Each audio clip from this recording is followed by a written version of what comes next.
سلام بچه‌ها.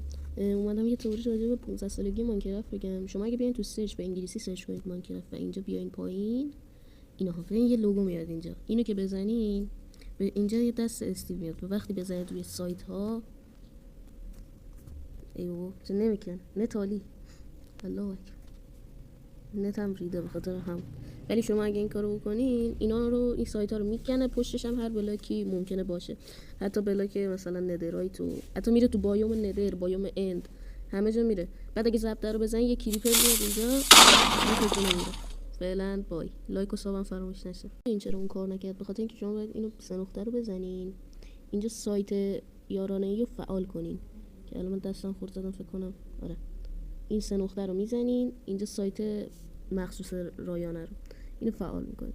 حالا که فعال کنید میبینید که اینطوری میشه و حتی میتونید چوب و اینا هم بکنین داخلش. و اگه چوب بکنید پیککس چوبی میده، برید با پیککس چوبی سنگ بکنید پیککس سنگی میده. همینطوری میتونید خودتون آپگرید کنید. فعلا با لایک و ساب فراموش نشه.